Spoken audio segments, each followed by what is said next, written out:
Welcome friends. आज के video में हम देखेंगे बीपीएससी एडीओ एग्जाम में 14/4/2026 में पूछे गए प्रश्नों के आधार पर हमारे द्वारा यह सेट लाया गया है। दोस्तों, यह हमारा आप लोगों के लिए रामबाण है, क्योंकि ये जो 17 तारीख और 20 तारीख को जीके जीएस के क्वेश्चन देने जाएंगे उसके लिए ये रामबाण है और इससे काफ़ी प्रश्न आपके एग्जाम में पूछे जाएंगे दोस्तों। इसलिए जितना हो सके इस वीडियो को अपने दोस्तों में शेयर करें और साथ ही साथ इस वीडियो को लाइक भी करते चले। तो चलिए मैं इस वीडियो को शुरू करता हूं। आज का हमारा पहला प्रश्न है, मगध साम्राज्य के उत्कर्ष के संदर्भ में निम्नलिखित कथनों पर विचार करना है। तो यहां मगध साम्राज्य के बारे में बोला गया है दोस्तों। तो देखते हैं, बिंबिसार ने वैवाहिक संबंधों के माध्यम से अपना साम्राज्य का विस्तार किया था। तो हाँ, इन्होंने किया था, वैवाहिक संबंध के द्वारा काफी अपना साम्राज्य बढ़ा लिए थे। अजातशत्रु ने वैशाली के विरुद्ध युद्ध में रथ, मसूल और महाशिलाकंटक जैसे हथियारों का पहली बार प्रयोग किया था। तो हाँ, किया गया था इनके द्वारा। उदयनी ने अपनी राजधानी राजगिरी से हटाकर पाटलिपुत्रा में स्थापित किया था। तो हाँ, इन्होंने किया था। यानी तीनों सही है, यानी इस प्रश्न का सही उत्तर हो जाएगा ऑप्शन नंबर सी। 1, 2, 3 तीनों बातें सही है मगध साम्राज्य के बारे में। हमारा अगला प्रश्न है कि बिहार में 1857 के विद्रोह के दौरान छोटानागपुर क्षेत्र में विद्रोहियों का नेतृत्व किसने किया था। दोस्तों, 1857 के क्रांति से काफ़ी क्वेश्चन आपके एग्जाम में पूछे जा रहे हैं, इसलिए इन सभी बातों को आपको याद रखना है। तो छोटानागपुर के से जो क्षेत्र से नेतृत्व किए हुए थे ठाकुर विश्वनाथ सहदेव जी। हमारा अगला प्रश्न है जो कि आपके एग्जाम के लिए काफ़ी महत्वपूर्ण है और वेरी वेरी इंपॉर्टेंट क्वेश्चन है ये। निम्नलिखित कथनों पर विचार करना है, कथन 1 और कथन 2। कथन 1 और कथन 2 के जैसे काफ़ी प्रश्न आपके एग्जाम में पूछे जा रहे हैं दोस्तों, इसलिए इन प्रश्नों को आप अच्छे से देख लेंगे और आराम से खुद से भी वीडियो पॉज करके आप क्वेश्चन पढ़ सकते हैं। सतत विकास लक्ष्य सूचकांक में बिहार को अक्सर पिछड़ी श्रेणी में रखा जाता है। तो हाँ, रखा जाता है, ये सही बात है। बिहार में प्रति व्यक्ति आय राष्ट्रीय औसत से काफ़ी कम है, जो इसके आर्थिक पिछड़ेपन का एक मुख्य कारण बताता है। तो हाँ, यह सही बात है। यह पिछड़े वर्ग में काफ़ी नीचे होता है इनका आर्थिक आय भी। तो यानी 1 और 2 दोनों बातें सही है, यानी कथन में ऑप्शन नंबर ए इस प्रश्न का सही उत्तर हो जाएगा। हमारा अगला प्रश्न है, यहाँ पे आप देखेंगे कि ये मिलान वाला क्वेश्चन आपके एग्जाम में काफ़ी बार पूछा जा रहा है और एडीओ काफ़ी क्वेश्चन मिलान से संबंधित पूछा गया। तो हमारे द्वारा मिलान के लिए भी आपका क्वेश्चन ला दिया गया है, जो कि आप मिलान करेंगे। यहाँ पे सूची 1 को सूची 2 से मिलाना है, अनुच्छेद और विषय दिया हुआ है। तो यहाँ पे आप मिलान करेंगे अनुच्छेद 40। तो अनुच्छेद 40 जो है ग्राम पंचायत से संबंधित है, ये सही बात है। अनुच्छेद 44 समान नागरिक संहिता है, ये भी सही बात है। अनुच्छेद 50 कार्यपालिका से न्यायपालिका का पृथकीकरण है, ये भी सही बात है। और अनुच्छेद 51 जो है अंतर्राष्ट्रीय शांति और सुरक्षा से संबंधित है, यानी ये भी सही बात है। यानी चारों आपस में एक दूसरे से मिले हुए हैं, यानी ऑप्शन नंबर ए इस प्रश्न का सही उत्तर हो जाएगा। हमारा अगला प्रश्न है दोस्तों, क्वेश्चन नंबर 5, बिहार के सोमेश्वर पहाड़ी की औसत ऊंचाई लगभग कितनी है। तो दोस्तों, सोमेश्वर पहाड़ी की ऊंचाई जो है लगभग है आपको 874 मीटर। हमारा अगला प्रश्न है दोस्तों, निम्नलिखित में से कौन सा बल छद्म बल का उदाहरण है जो वृत्तीय गति में केंद्र से बाहर की ओर कार्य करता है। तो वृत्तीय गति में केंद्र की बाहर ओर जो कार्य करता हुआ अपकेंद्रीय बल कहलाता है दोस्तों। हमारा अगला प्रश्न है कि सूची 1 को सूची 2 से मिलाना है। यहाँ पे महाजनपद दिया हुआ है और राजधानी, आपको इनको सही से क्रम में मिलाना है। तो यहाँ पे आप मिलान करते हैं दोस्तों, तो होता है अंग का जो होता है चंपा, ये सही मिलान किया हुआ है। मगध का गिरिब्रिज, ये भी सही मिलान किया हुआ है। वज्जी का वैशाली, ये भी सही मिलान किया हुआ है। और काशी का वाराणसी, ये भी सही मिलान किया हुआ है। यानी इस प्रश्न का सही उत्तर हो जाएगा 1, 2, 3, 4, ये सही मिलान हो जाएगा ऑप्शन नंबर ए। हमारा अगला प्रश्न है कि न्यूटन के शीतलन नियम के अनुसार किसी वस्तु के ठंडे होने की दर किसके समानुपाती होता है। तो किसी वस्तु के ठंडे होने की दर हमेशा वस्तु और उसके वातावरण के तापांतर के अनुपाती होता है, यानी ऑप्शन नंबर बी इस प्रश्न का सही उत्तर हो जाएगा। हमारा अगला प्रश्न है, बिहार में सदाकत आश्रम की स्थापना किसने की थी? तो बिहार में सदाकत आश्रम की स्थापना किया गया था मजरूल हक जी के द्वारा। आप हमें कमेंट करके बताएंगे वहाँ पे जो सदाकत आश्रम में की स्थापना के लिए जमीन दी गई थी वो किन्होंने दान में दी थी, ये आप हमें कमेंट करके बताएंगे। हमारा अगला प्रश्न है, रक्त का थक्का जमने में सहायक होने वाला मुख्य विटामिन कौन सा है? तो रक्त के थक्का जमने में सहायक विटामिन कौन सा है? तो विटामिन के है। दोस्तों आपके 10 प्रश्न में से कितने प्रश्न सही और कितने प्रश्न गलत हुए हैं ये आप हमें कमेंट करके बताएंगे। और दोस्तों यदि आपको वीडियो अच्छा लग रहा हो तो इस वीडियो को एक लाइक जरूर कर देंगे और जितना हो सके अपने दोस्तों में भी इस वीडियो को शेयर कर दें, क्योंकि आने वाले एग्जाम में आपके जो 17 तारीख और 20 तारीख को एग्जाम होगा उससे काफ़ी प्रश्न इन वीडियो से आएंगे, क्योंकि हमारे द्वारा वही प्रश्न लाए जा रहे हैं जो एग्जाम में पूछे जाएंगे। हमारा अगला प्रश्न है, भारतीय संविधान के किस अनुच्छेद के तहत राज्यपाल को अध्यादेश जारी करने की शक्ति प्राप्त है? तो दोस्तों यह राज्यपाल को शक्ति के बारे में पूछा गया है, तो यह है अनुच्छेद 213। और दोस्तों आपको यह बताना है कि राष्ट्रपति के द्वारा जो अध्यादेश जारी करने की शक्ति है वह कितने अनुच्छेद में, ये आप हमें कमेंट करके बताएंगे। हमारा अगला प्रश्न है, किसी परमाणु की संयोजकता किस पर निर्भर करती है? तो परमाणु की संयोजकता की बात कही जा रही है तो यह उसके सबसे बाहरी कोश में मौजूद इलेक्ट्रॉनों की संख्या पर निर्भर करती है। हमारा अगला प्रश्न है कि बिहार के किस जिले में ककोलक जलप्रपात स्थित है? तो दोस्तों बिहार के कौन सा जिला है? तो वह नवादा जिला है जिसमें ककोलक जलप्रपात स्थित है। हमारा अगला प्रश्न है दोस्तों, 1922 में आयोजित कांग्रेस के गया अधिवेशन की अध्यक्षता किसने की थी? तो गया अधिवेशन की अध्यक्षता जो किया गया था यह चित्तरंजन दास जी के द्वारा किया गया था। हमारा अगला प्रश्न है कि सूची 1 को सूची 2 से मिलाना है। सूची 1 में दिया हुआ है ग्रंथियां और सूची 2 में दिया हुआ है हार्मोन। तो कौन सा ग्रंथि कौन सा हार्मोन स्रावित करती है ये पूछा गया है। तो यहाँ पे पीयूष ग्रंथि जो है वृद्धि हार्मोन स्रावित करती है, यानी ये सही बात है। थायराइड ग्रंथि थायरोक्सिन हार्मोन स्रावित करती है, ये भी सही बात है। अधिवृक्क ग्रंथि यानी एंड्रिनल ग्रंथि एंड्रिनेलिन हार्मोन स्रावित करती है, ये भी सही बात है। अग्नाशय ग्लूकागन ये निकालती है, ये भी सही बात है। यानी आपस में ये सभी एक दूसरे से मिले हुए हैं, यानी ऑप्शन नंबर ए इस प्रश्न का सही उत्तर हो जाएगा। 1 2 3 4। हमारा अगला प्रश्न है कि बिहार में स्वराज दल की शाखा का गठन किसकी अध्यक्षता में किया गया था? तो दोस्तों यह किया गया था नारायण प्रसाद जी की अध्यक्षता में। हमारा अगला प्रश्न है कि डॉपलर प्रभाव किससे संबंधित है? तो यहाँ पे डॉपलर प्रभाव जो है यह संबंधित है दोस्तों प्रकाश और ध्वनि की आवृत्ति में परिवर्तन से। हमारा अगला प्रश्न है कि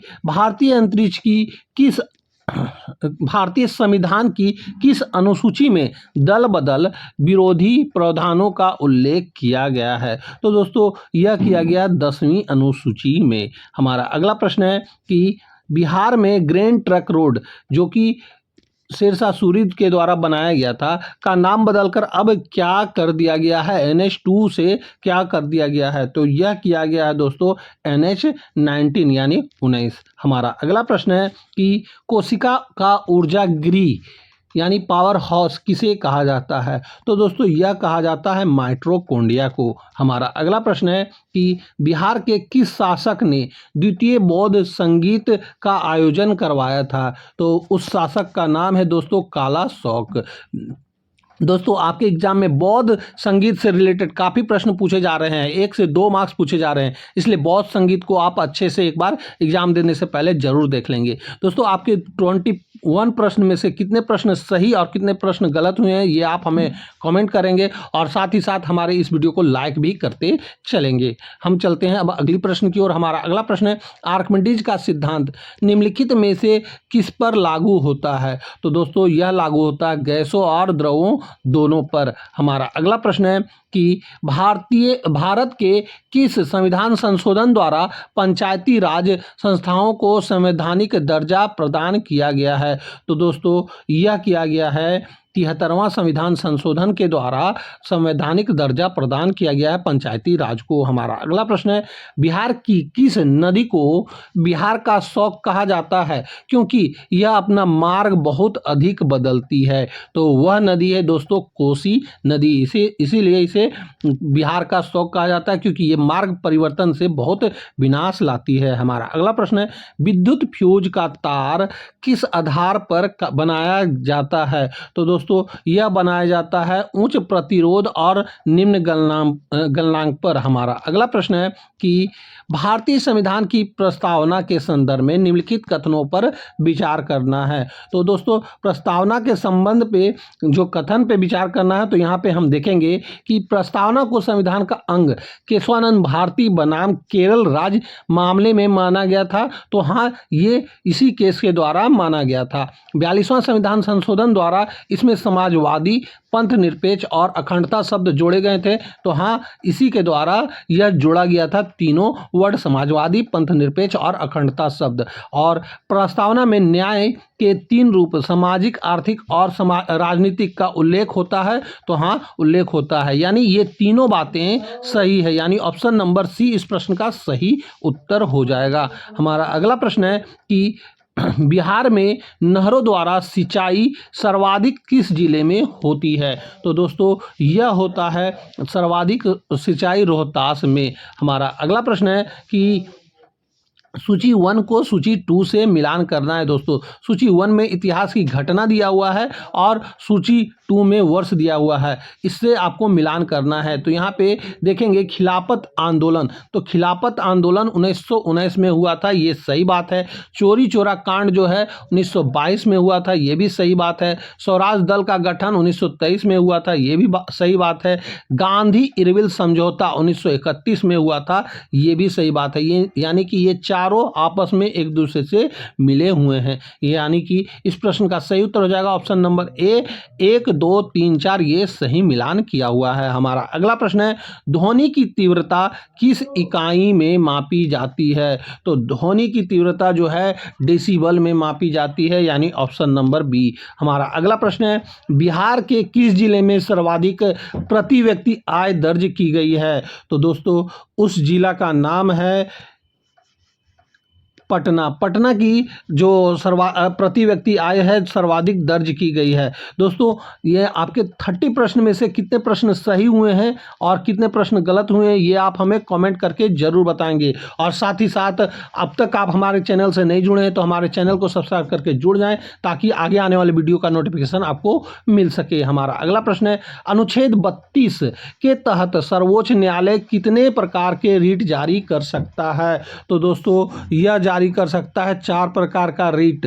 हमारा अगला प्रश्न है कि निम्नलिखित में से निम्नलिखित कथनों पर विचार करना है। तो यहाँ पे दिया हुआ है, ये 3 कथन दिए हुए हैं, तीनों कथनों पर विचार करके बताना है कि कौन सही है। तो यहाँ पे विटामिन सी का रासायनिक नाम एस्कॉर्बिक एसिड है। तो हाँ, विटामिन सी का जो रासायनिक नाम एस्कॉर्बिक एसिड होता है, ये सही बात है। इसकी कमी से एस्कॉर्बिक रोग अथवा होता है, जिसमें मसूड़ों से खून आता है। तो हाँ, इसकी कमी से, जो विटामिन सी की कमी से एस्कॉर्बिक रोग होता है और मसूड़ों में खून आता है। विटामिन सी वसा में घुलनशील है, विटामिन है तो नहीं, विटामिन सी वसा में नहीं जल में घुलनशील होता है, यानी कि ऑप्शन कथन 3 हमारा गलत है, बाकी 1 2 सही है, यानी केवल 1 और 2 सही उत्तर हो जाएगा ऑप्शन नंबर ए। हमारा अगला प्रश्न है कि यहाँ पे आप व्याख्या में देखेंगे विटामिन सी जल में घुलनशील है, वसा में नहीं। यहाँ पे आप कमेंट करके बताएंगे कि वसा में कौन सा विटामिन घुलनशील है, ये आप हमें कमेंट करके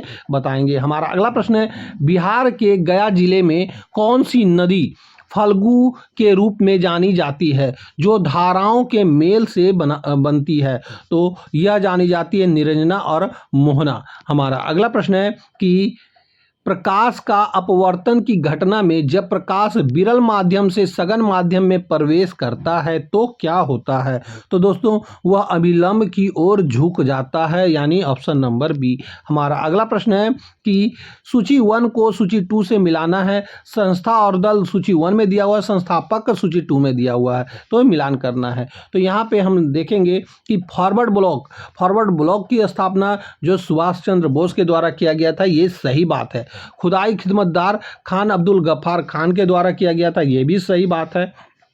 गदर पार्टी की स्थापना लाला हरदयाल के द्वारा किया गया था, ये भी सही बात है। आज़ाद हिंद फौज की स्थापना रास बिहारी बोस के द्वारा किया गया था, ये भी सही बात है। यानी कि ये सभी आपस में एक दूसरे से मिलान किए हुए हैं, यानी ऑप्शन नंबर ए इस प्रश्न का सही उत्तर हो जाएगा। 1, 2, 3, 4। दोस्तों आपको ये कॉमेंट करके बताना है, क्योंकि इससे रिलेटेड आपके एग्जाम में क्वेश्चन पूछा जा सकता है कि गदर पार्टी की स्थापना कहाँ हुई थी और किस वर्ष हुई थी, ये आप हमें कमेंट करके बताएंगे। हमारा अगला प्रश्न है कि बिहार के किस जिले में कंवर झील पक्षी अभयारण्य स्थित है? तो दोस्तों यह स्थित है बेगूसराय में। हमारा अगला प्रश्न है कि भारतीय संविधान में मूल कर्तव्यों को किस समिति की सिफारिश पर जोड़ा गया था? तो दोस्तों यह जोड़ा गया था स्वर्ण सिंह समिति के सिफारिश पर। हमारा अगला प्रश्न है मानव शरीर की सबसे बड़ी ग्रंथि कौन सी है? तो मानव शरीर की सबसे बड़ी ग्रंथि यकृत लीवर है।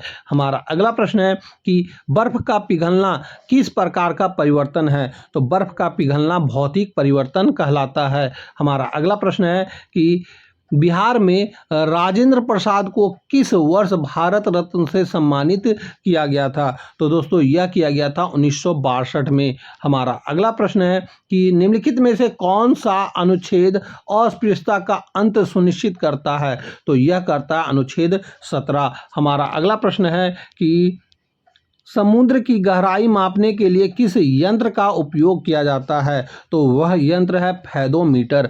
हमारा अगला प्रश्न है कि बिहार में बिहारी सोशलिस्ट पार्टी 1931 के सचिव कौन थे? तो इसके सचिव थे जयप्रकाश नारायण जी।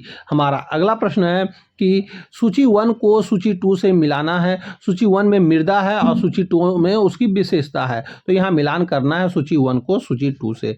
तो यहाँ पे जलोढ़ मिट्टी जो है किसके लिए प्रसिद्ध है? तो धान और गेहूं के लिए प्रसिद्ध है, ये सही बात है। काली मिट्टी कपास की खेती के लिए रेगुड़, सही बात है। लाल मिट्टी लोह ऑक्साइड की अधिकता मात्रा मिलती है, इसके लिए सही बात है। लेटेराइट मिट्टी अधिक वर्षा वाला क्षेत्रों में निछालन से निर्मित होता है, ये भी सही बात है। यानी ये सभी आपस में एक दूसरे से मिले हुए हैं, ये सही उत्तर हो जाएगा। तो ऑप्शन नंबर ए सही उत्तर हो जाएगा। 1, 2, 3, 4 आपस में सही रूप से मिले हुए हैं। हमारा अगला प्रश्न है रेडियम की खोज किसने की थी? तो रेडियम की खोज किया गया था दोस्तों मैडम क्यूरी और प्यूरे क्यूरी के द्वारा। हमारा अगला प्रश्न है कि बिहार में बरौनी रिफाइनरी तेल शोधक कारखाना किस देश के सहयोग से स्थापित किया गया था? तो दोस्तों यह किया गया था सोवियत संघ रूस के सहयोग से। दोस्तों आपको ये बताना है कि इसकी स्थापना किस वर्ष हुई थी, ये आप हमें कमेंट करके बताएंगे।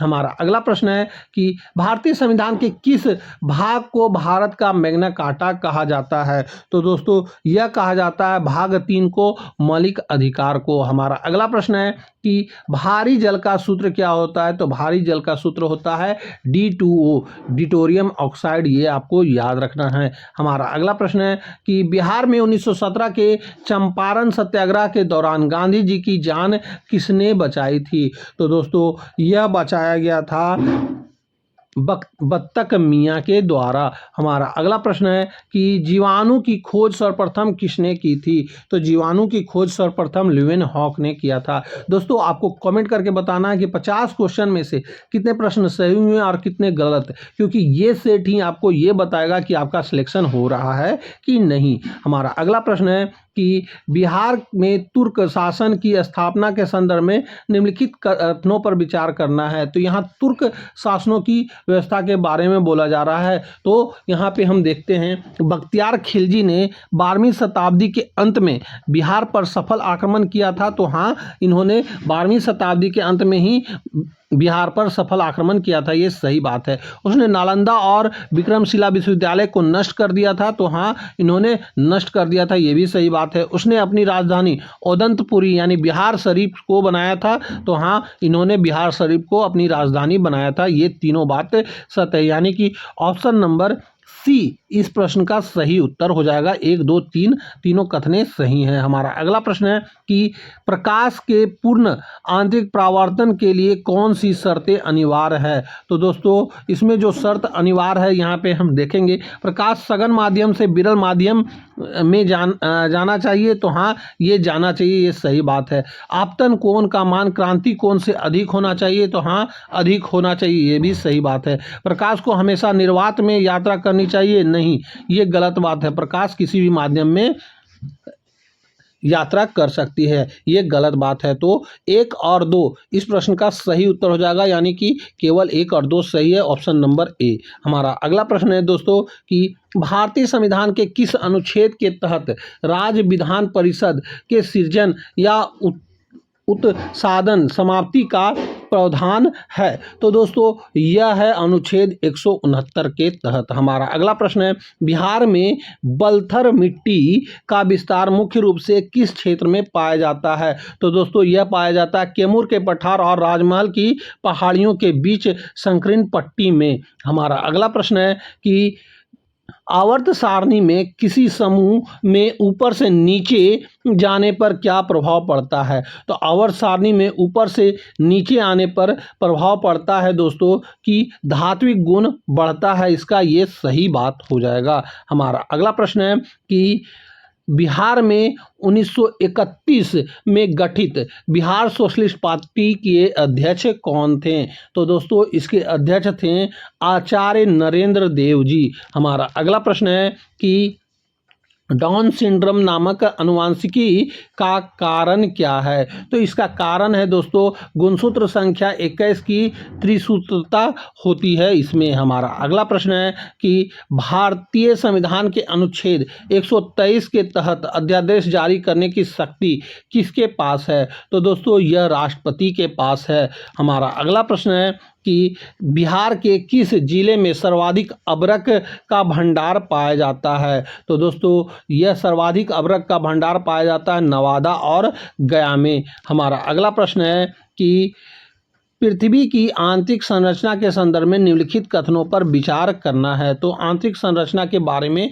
बोला जा रहा है दोस्तों। तो यहाँ पे देखते हैं क्रस्ट पृथ्वी की सबसे बाहरी और सबसे पतली परत है। तो हाँ पृथ्वी की सबसे बाहरी परत को क्रस्ट कहते हैं और ये सबसे पतली होती है। कोर मुख्य रूप से निकेल और लोहा से बना है। तो हाँ कोर ये निकेल और लोहा का बना होता है, ये भी सही बात है। मेंटल्स में सिलिका और मैग्नीशियम की प्रधानता होती है। तो हाँ इसकी प्रधानता होती है, यानी 1, 2, 3 तीनों बातें कथन सही है, यानी ऑप्शन नंबर सी इस प्रश्न का सही उत्तर हो जाएगा। हमारा अगला प्रश्न है कि सूची 1 को सूची 2 से मिलाना है। मध्यकालीन विभाग दिया हुआ है और सूची 2 में शासक दिया हुआ है, तो ये सही मिलान करना है। तो यहाँ पे हम लोग देखते हैं तो दीवाने मुस्तखराज ये अलादीन खिलजी के द्वारा बनाया गया था, तो ये सही बात है। दीवाने को ही मोहम्मद बिन तुगलक ने कहा था, ये भी सही बात है। दीवाने अर्ज बलबन के द्वारा हुआ था, तो ये भी सही बात है। दीवाने बदगान ये भी फिरोज शाह तुगलक के द्वारा किया गया था। ये चारों बातें आपस में एक दूसरे से मेल खाते हैं, तो यानी ऑप्शन नंबर ए इस प्रश्न का सही उत्तर हो जाएगा।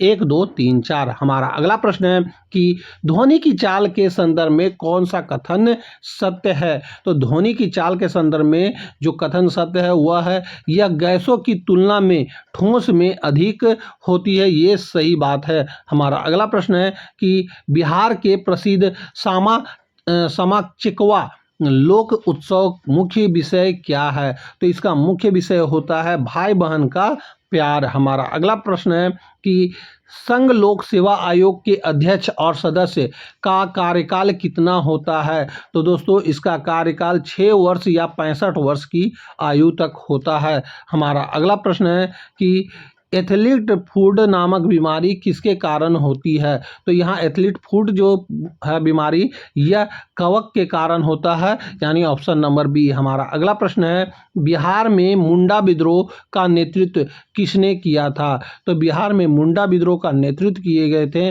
बिरसा मुंडा के द्वारा, जो कि झारखंड के धरती आबा कहलाते हैं। हमारा अगला प्रश्न है कि सूची 1 यानी दर्रे और सूची 2 राज्य किसमें सम्मिलित हैं? ये आपको मिलाना है सूची 1 को सूची 2 से। तो जोजिला दर्रा कहाँ पाया जाता है? तो जोजिला दर्रा लद्दाख में पाया जाता है, ये सही बात है। नाथुला सिक्किम में पाया जाता है, ये भी सही बात है। सिपकिल्ला हिमाचल प्रदेश में पाया जाता है, ये भी सही बात है। और बोमडिला अरुणाचल प्रदेश में पाया जाता है, ये भी सही बात है। यानी ये चारों आपस में एक दूसरे से मिले हुए हैं, ये सही है। तो ऑप्शन नंबर ए सही हो जाएगा। 1 2 3 4 ये सही मिलान है। हमारा अगला प्रश्न है कि कांसा निम्नलिखित में से किन धातुओं का मिश्रण है? तो यह कांसा की बात कही जा रही है, तो यह तांबा और टीन का मिश्रण है, ये आपको याद रखना है। हमारा अगला प्रश्न है नीति आयोग के अध्यक्ष कौन होते हैं? तो नीति आयोग के अध्यक्ष होते हैं दोस्तों प्रधानमंत्री जी। हमारा अगला प्रश्न है कि 1929 में बिहार प्रांतीय किसान सभा के गठन के समय इसके सचिव कौन चुने गए थे? तो दोस्तों इसके सचिव चुने गए थे श्री कृष्ण सिंह जी, यानी ऑप्शन नंबर बी। हमारा अगला प्रश्न है, यहाँ पे आप व्याख्या में देखेंगे स्वामी सजानंद अध्यक्ष थे और श्री कृष्ण सिंह सचिव थे, ये आपको याद रखना है। हमारा अगला प्रश्न है कार्य का मात्रक जूल जो किसके बराबर होता है? तो जूल जो है यह दोस्तों बराबर होता है न्यूटन मीटर के बराबर, ये आपको याद रखना है। हो सकता है यह आपके एग्जाम में पूछा जाए। हमारा अगला प्रश्न है जैन धर्म के त्रिरत्न निम्नलिखित में से कौन सा शामिल नहीं है? तो दोस्तों कौन सा शामिल नहीं है ये बताना है। तो यहाँ पे शामिल कौन कौन है? साम्यक दर्शन शामिल होता है, साम्यक ज्ञान शामिल होता है और साम्यक चरित्र शामिल होता है, परंतु साम्यक अहिंसा शामिल नहीं होता है। यानी ऑप्शन नंबर डी इस प्रश्न का सही उत्तर हो जाएगा। हमारा अगला प्रश्न है भारत में सर्वाधिक क्षेत्रफल किस प्रकार की मृदा में पाई जाती है? तो दोस्तों यह पाया जाता है जलोढ़ मिट्टी में। हमारा अगला प्रश्न है कि एक खाद्य श्रृंखला में शाकाहारी जीव किस स्तर पर आता है? तो एक खाद्य श्रृंखला में शाकाहारी जीव जो है वह प्राथमिक उपभोक्ता के अंतर्गत आता है। हमारा अगला प्रश्न है कि वर्ष 2024 में मेजर ध्यानचंद खेल रत्न पुरस्कार से किसे सम्मानित किया गया था? तो दोस्तों यह किया गया था सात्विक साई राजन और रंकी रेड्डी और चिराग शेट्टी को। ये 2 लोगों को पूरा ये पुरस्कार मिला था 2024 में। हमारा अगला प्रश्न है धातुओं के भौतिक और रासायनिक गुण के संदर्भ में निम्नलिखित कथनों पर विचार करना है। धातु का भौतिक गुण और रासायनिक गुण के बारे में। तो यहाँ पे हम लोग देखेंगे कि कौन सा सही है। तो सभी धातुएं कमरे के तापमान पर ठोस होती है सिवाय पारा का, तो ये सही बात है। धातु विद्युत और ऊष्मा की सुचालक होती है क्योंकि उसमें मुक्त इलेक्ट्रॉन होते हैं, तो ये भी सही बात है, उसमें मुक्त इलेक्ट्रॉन होने के कारण वे सुचालक होते हैं। सोडियम और पोटेशियम इतनी नरम धातु है कि उन्हें चाकू से काटा जा सकता है, तो हाँ काटा जा सकता है, ये भी सही बात है। यानी 1 2 3 तीनों कथने सही हैं। ऑप्शन नंबर सी इस प्रश्न का सही उत्तर हो जाएगा। हमारा अगला प्रश्न है बिहार में 3 कठिया प्रथा का संबंध किस फसल की खेती से है? तो दोस्तों यह वह फसल है जिसमें नील की खेती की जाती थी 3/20 भाग में, यानी 20 कट्ठा में 3 भाग नील की खेती करने को कहा जाता था। हमारा अगला प्रश्न है कि सूची 1 यानी मिट्टी के प्रकार हैं बिहार के क्षेत्र में कहाँ पाए जाते हैं ये बताना है। तो यहाँ पे